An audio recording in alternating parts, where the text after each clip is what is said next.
Hello, friends. Welcome back to the Unhealthy Podcast. I'm your host, Uncle Marv, and today we're diving into another conversation with Catherine Crestani. Folks, I thought we were only going to do two, but we've both have kind of felt this thing where we needed to do one more. So here we are with part 3. And if you've been with us for the first 2 episodes, you've heard Catherine talk about walking away from a quote-unquote successful life that didn't fit. We talked about how inner authority and Willow healing help people find their way back to themselves. And in this episode, we're going to go even deeper. And let's see where this one goes. So first of all, let me say, Catherine, welcome back again. Thank you for having me back. We just needed that trilogy, that 3 master number, didn't we? We're doing the matrix of podcasts. That's what we're doing here. Um, so let me just ask you before we get going here, um, what has struck with you since we recorded those first 2 episodes? How sometimes you just have to let things go the way they're meant to go. Yeah, And even because we had a rough plan, an idea, and then it just ended up going somewhere completely different. And that's yeah, perfectly okay too. And Um, I know we were talking just before we hit record on this one, but we were talking about sometimes dreams change and sometimes life changes and sometimes plans change too. And that can be part of the beauty of learning to listen to what doesn't feel right anymore, even if it did in the right. moment. Mm. So I know we talked about your story and how you made your changes and transitions. When you're talking with people, um, and I'm going to ask this, I guess, from both sides. Do you ever go in thinking one thing and then all of a sudden it changes into something else? And then from the other side, I know that those people probably come in with an idea and end up changing. I want to hear how they feel. But let's first start with you. Do you talk to people thinking one thing and then having to do a complete 180? Sometimes I've learned to try and let go of all expectations Okay. because so even when I go to do my podcast recordings and I'm interviewing somebody, I don't even read their bio until I'm connecting with them. And I purposely do that because otherwise I create like get very limited in my thinking and allowing whatever's meant to flow through, Really? flow through.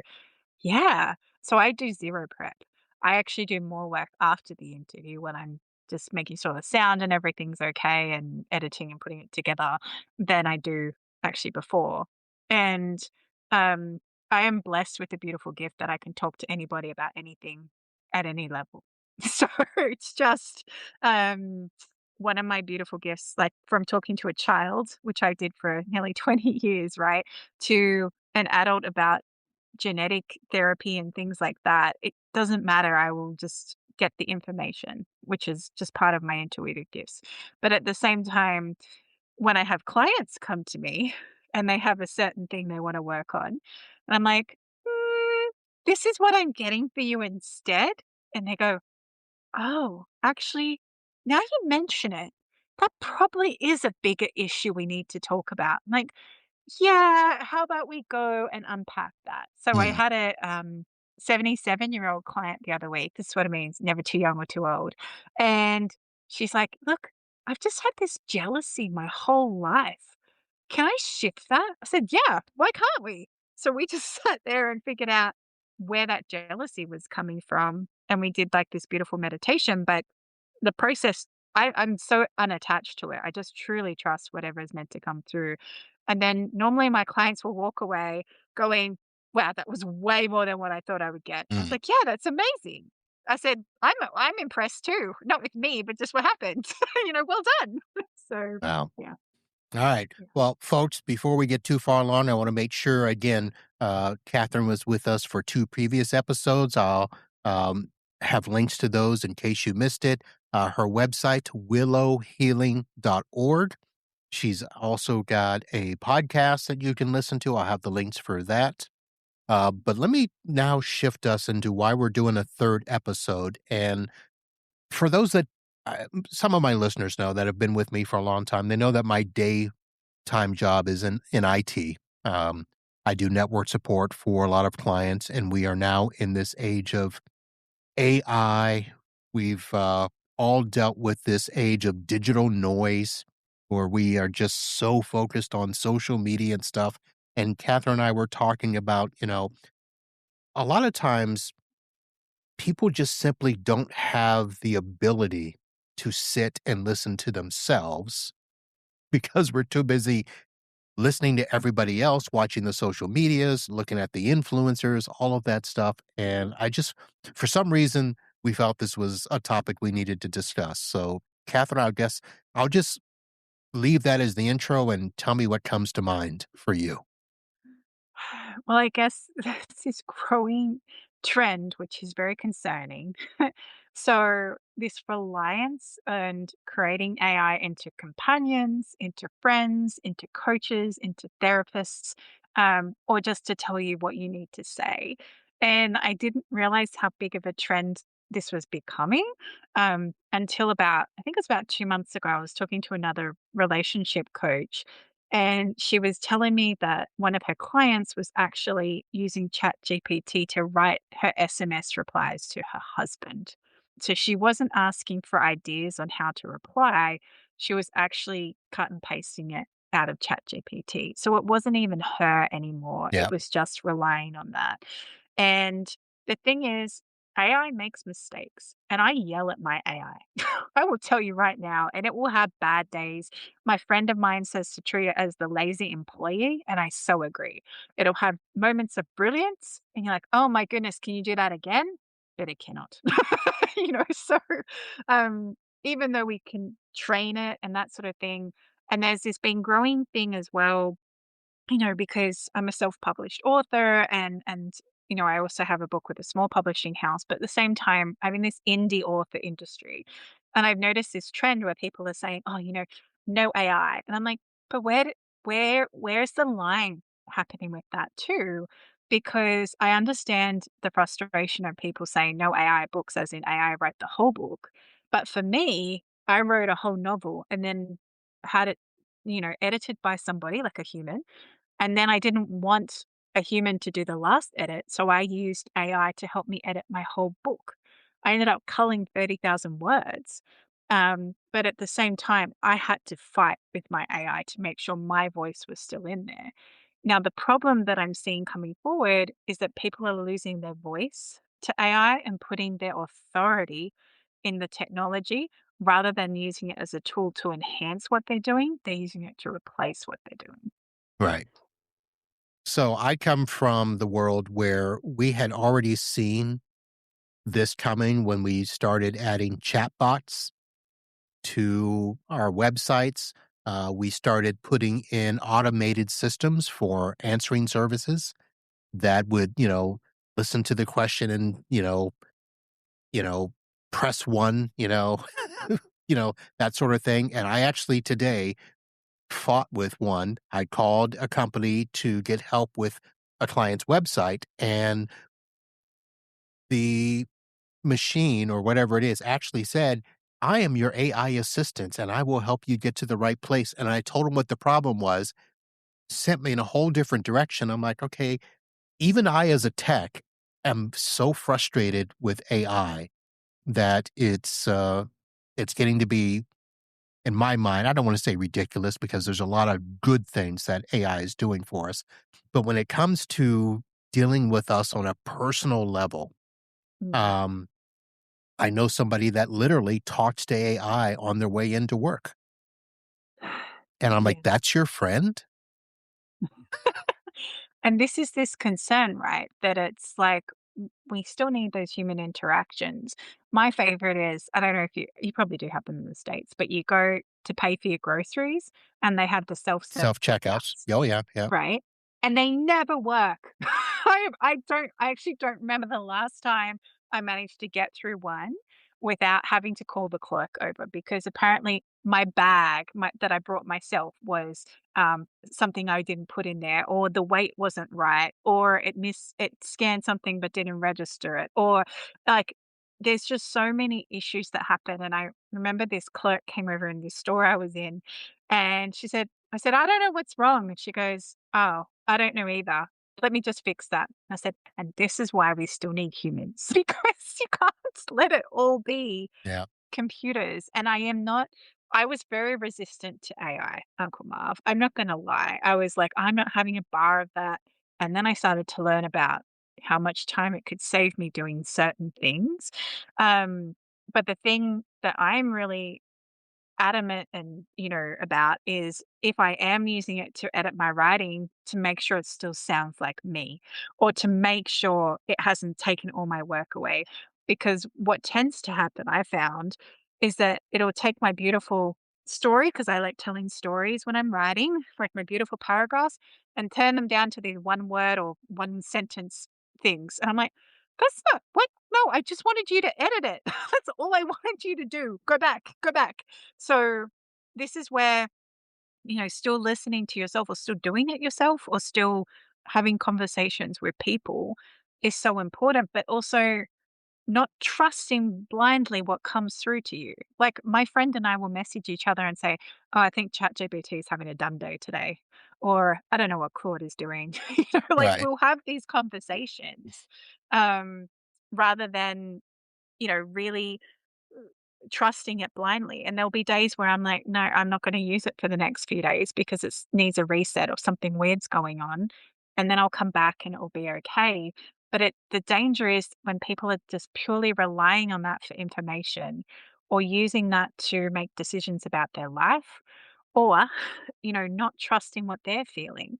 Like if you're not using your own discernment, and again, trusting your own truth. I know we talked about that last episode, but if you're not using that when it comes to technology, you might as well just hand your brain over and let it take over. Right.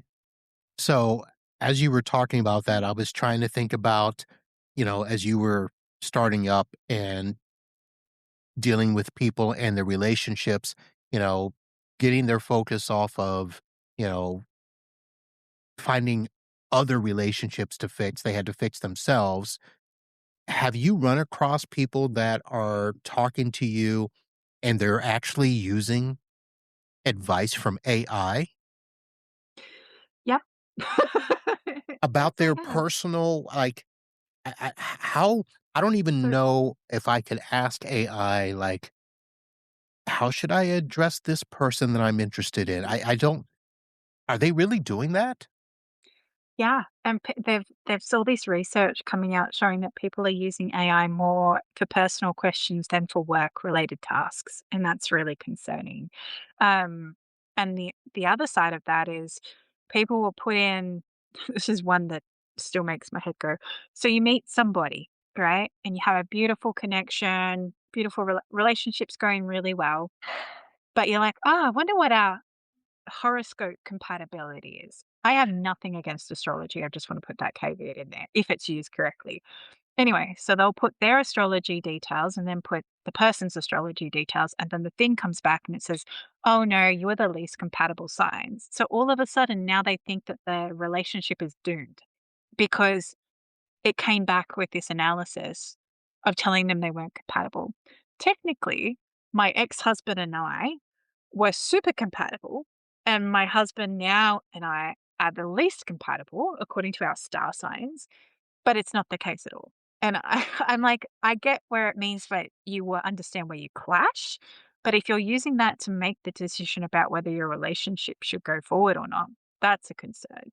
The other thing that's concerning me is this ad. I was sharing it with you earlier, Uncle Mark, but this ad popped up on a app I was using saying, "Get your child this AI buddy so they can have make friends with this computer." And that to me was really concerning from someone that has spent years teaching children to communicate with other children and helping them socialize and that sort of thing. Um, that is where I feel the danger is, where we've lost that ability to remember that we still need that human connection. All right. Now, I know we can see it in the kids growing up now that have grown up with technology. They're used to looking at those screens all day long, whether it's social media or games or whatever. Um, but if I were to ask you to kind of give your intuitive thought about how AI and the constant tech use is affecting the way that people relate with each other emotionally, how would you how would you describe that a little more than what you've already said? I feel sometimes people are discounting their emotions by putting it into AI. So instead of feeling them and allowing it to play out, they try and look for the justification. What is happening? So sometimes things just happen, right? Right. Like things happen. They don't happen to us, they happen for us. And our emotions aren't good or bad, but we believe that being angry or sad is a bad thing. But it's just an expression that something's not aligned with where you're heading. And you have to feel that emotion to let it out. So then when people are then going, oh, well, I'm gonna find out why that person might have done that, and then go into this weird AI psych kind of analysis or human behavior analysis of them. They're they're taking themselves out of the equation, but they're also not acknowledging how they feel in the moment because AI can't tell you how you're feeling. It can reflect whatever you put in because it is a reflection, but it can't tell you, you're really sad and this is where it came from because it doesn't allow you to go to those deeper parts of you, which a human or a person that's trained to guide you allows you to get to those deeper layers of emotions or to the original event or whatever it might be.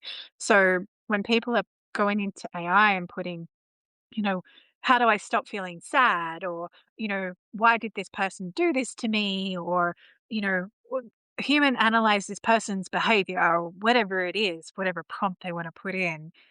It's not allowing the moment to just be and move on. And a lot of people get fixated on that too because they want to. Um, I just wrote this week an article on my Substack. It said the relationship that never was, because sometimes people make up this relationship in their head, um, and based on their social media interactions or what AI is feeding back to them, and then they forget that that relationship actually never happened. They were attached to what could be rather than what is. Okay. So I know that so here's the thing. I mean, I understand what you're saying, and I know that there's this whole YouTube generation that has, kind of grown up on influencers that they've never met in person and the way that they, live and perceive their lives. But I keep thinking about this generation that is growing up now. For some reason, they feel safer opening up to AI than to a real person. So I guess the question is, how do we encourage people to work? With both. Yes. Yeah. Um, I love this because I actually had a guest on the other week and we were talking about this. Okay. So his name's Chris Reese and he was in the army. So he had PTSD and all these sorts of things.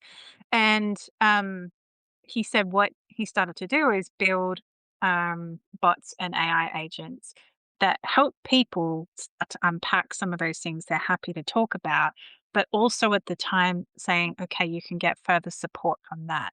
So, what he said he started to do with it was he would use AI to help him reflect on what was going through, but then he would take it to his therapist and go through that and go into a deeper level with it. So it was allowing both to have that point of view, but not relying on just AI solely to be the therapist. And this is where that has that ability to evolve, but we're not there yet. We still have to use our discernment and still have to allow that to keep coming. This is where people talk about, AI replacing doctors. I don't feel they'll replace doctors. I think they'll do that preliminary screen and ask some questions that, you know, whatever it might be, and then help them get to the right person or help them get to that next step. That's what I feel will hopefully happen rather than people just becoming blindly dependent what's chat going to tell me for this today, or how am I going to analyze this, or what does this look like? So that's what I would like to see happen personally, Okay. All right. um, rather than people getting pulled into that. But I guess it's the role models that we surround them with too. Like you said, if they're all watching these influencers on YouTube, my son doesn't do that. We choose not to have that. We have um 3 days a week where there is no screens at all. Like there's no screen time. None at all. Um, no, he might watch a little YouTube clip as a reward for something, but no, we rather not have him have on screen time, and we respect that too. Okay. So, But it's easy because you homeschool. He's not out there every day with the other kids getting that, that influence oh, or that he that has a Nintendo DS, and we talk about it the days that he's not he's okay. not playing it. But at the same time, every family is different, and you can choose to put in those things for your child. And he was at a school that had, when we started, didn't have technology. So, and it was that's a choice again that parents can make. So again, it's I what are you letting them watch? What are you letting them interact with? As a parent, you do have a say in that. I just want to say that. You can have a say in what you put in front of your child. Um, and then also, how are you treating the screen time? Like if it's just a babysitter, kids are meant to get bored because that's when their imagination thrives the most. So, I feel like we're at this point in humanity where we don't know what it's like to be bored and to just be able to sit and do nothing. It's like we feel guilty doing that rather than just being. So we throw ourselves into whatever else needs to be our distraction. All right, so I was gonna shift that to the adult thinking because there are a lot of adults that are having that issue because they're using AI for so much, and, um, have you thought about things that you might suggest to people that are using AI in their daily lives, um, and having I them would do things where they can actually stay connected, to their own intuition? I would say have tech-free days or time. I know that sounds so weird, I mean, but it sounds easy, but some of these people, it's probably hard. no. And creating that space. So I know I've talked about this on a few podcasts I've been on. So when I was writing my book, My Virtual Obsession, it is about the overreach of technology and things Oh, like that. you didn't tell me about Yeah. that book. No. So this is my novel. Um, but the thing was when I wrote it, I didn't realize how much of a reflection it was of what was happening. But the biggest thing is that we can choose to turn it off. And if you can't, well, that's a sign that you're probably addicted to the technology. We talk about addiction to drugs and alcohol and things like that, but you can become addicted to technology.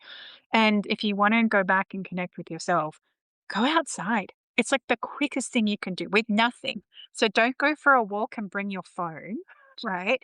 Leave the phone at home. If someone can't get you for 20 minutes, it will be okay. When I was growing up, if someone called our home and we went home, it was okay. They just left a message. Even if you had an answering machine, we didn't have an answering machine. So there was no message. You just call back later. So be be mindful of that and just create those spaces because often we're afraid to be with ourselves because that is when we're the most vulnerable and we have to face ourselves. So as an adult, if you're not okay just doing nothing, why not? Or what is the need underneath that is causing you to feel like you have to keep on top of things or that you have to keep pushing? Because it's in those moments that you have with yourself that you can listen to your intuition or your inner authority. You might choose to journal. I do journaling. I'll just write questions and see what comes out the other side. I laugh at some of the things that come out of me when I'm writing. My Really? favorite was at the start of the year, I wrote the questions like, "Why don't I have any new clients?" And I wrote back to myself, "I don't want any." And I was like, "What? What do you mean I don't want any?" And I didn't, because at that point, I was focusing on getting my book out and doing lots of other things.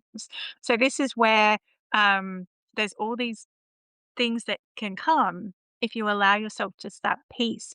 And you don't have to meditate. I want to emphasize that. There's this big thing that people are like, oh, you have to meditate to get the quiet. It's whatever brings you peace in that moment. For some of my clients, it's gardening. For some of my clients, it's going for a run, like going for a swim, just going for a walk amongst the trees. It might be going to the beach. Whatever it is that allows you to just go,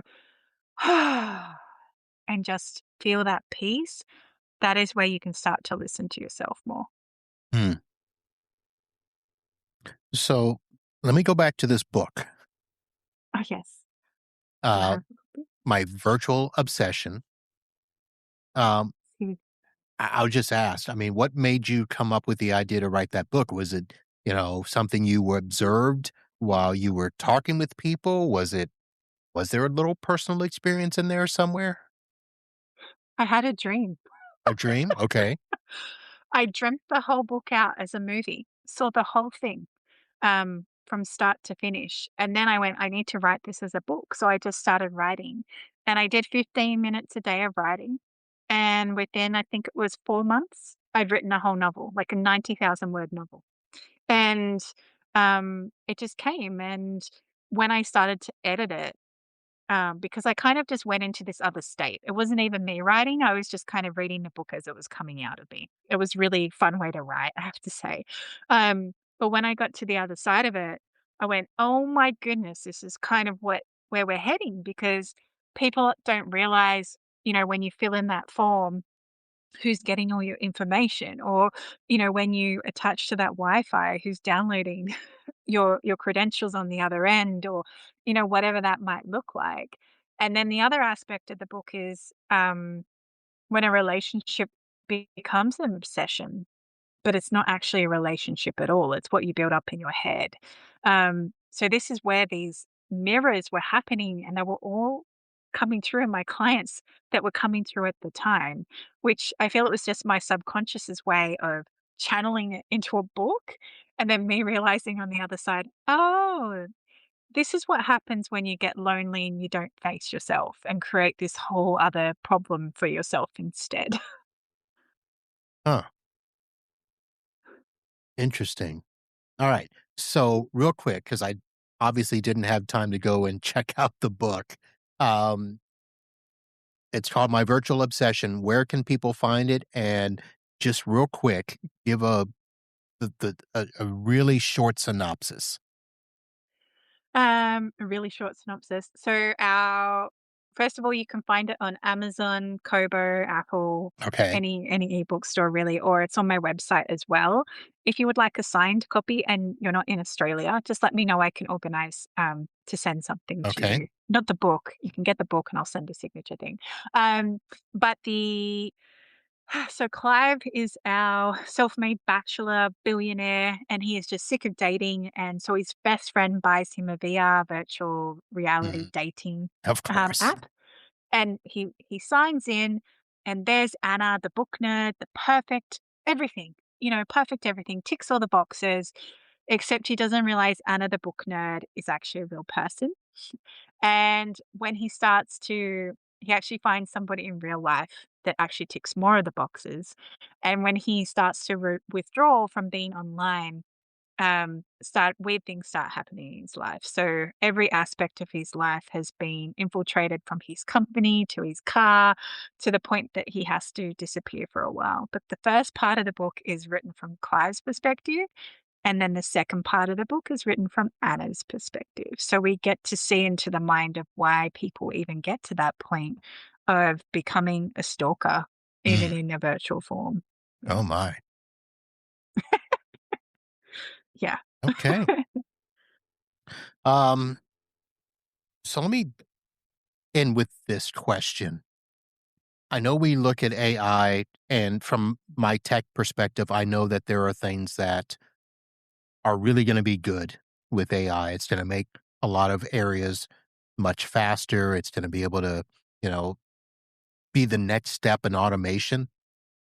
Um, but when it comes to what we do personally, um, do you think it'll be healthy at any point? Or are we always going to have some sort of red flags? I feel this is where you have to learn to trust yourself more. and use it as a tool, not as a replacement. Okay. Use it as a tool to enhance what you're doing, not to replace what you're doing. If you want to use it to edit something, actually write it first and then put it in. Don't ask it to write it for you because then you're not in it anymore. So I feel it will have a play. I personally love using it for SEOs, ASEOs, all the marketing stuff that I have no time for, nor do I care for. So, you know, that I can see how beautiful it is and how amazing it is, and how quick it can be as well. But at the same time, I still want to make sure I capture the essence of me. I don't use it to do my interview. I still get to know the person I'm interviewing. I just use it to help me with the back end things. So use it as a tool to enhance what you're doing, not to replace what you're doing. That would be my big caveat in that. Okay. Yeah.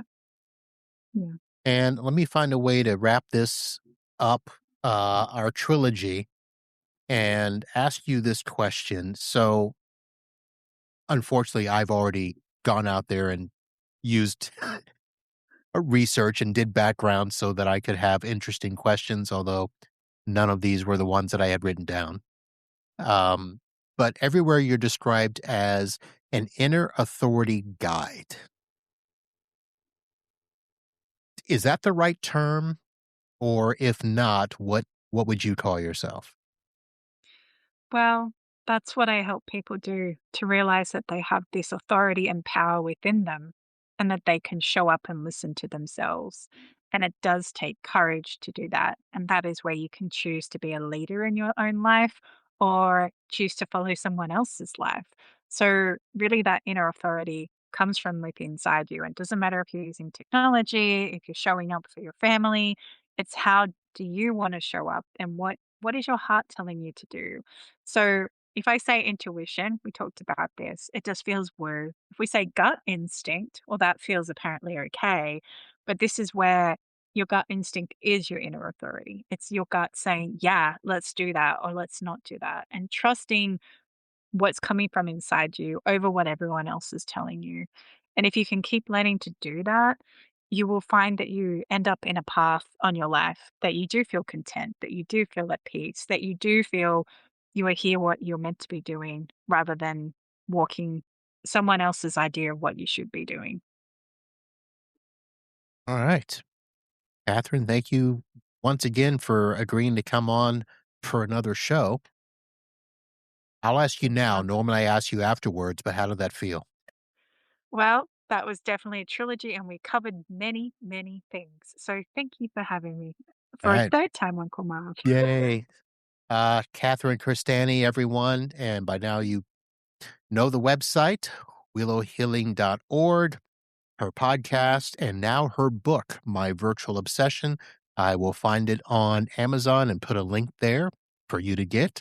Of course, you can go to her website, and you heard her talk about if you want to get an autographed copy, reach out and she'll do that for you. And hear how Clive meets Anna the book nerd. Very interesting. So, all right, Catherine, we'll say goodnight here. And for those of you listening, that is going to be a wrap for part 3 of my conversation with Catherine Crestani. And I'll just say this, if something in this episode hit a little too close to home, well, certainly by now you know. Don't shrug it off. Don't move on to the next show in your queue. Take a moment today to notice where you're out of alignment and what your inner voice has been trying to tell you that you've been pushing aside. So uh, figure out a way to deal with that. If you found value in this conversation, share the episode. Be sure to keep following the Unhealthy Podcast on your favorite platform. And do what I always tell you to do, folks. Live healthy and be happy. We'll see you next time. Bye.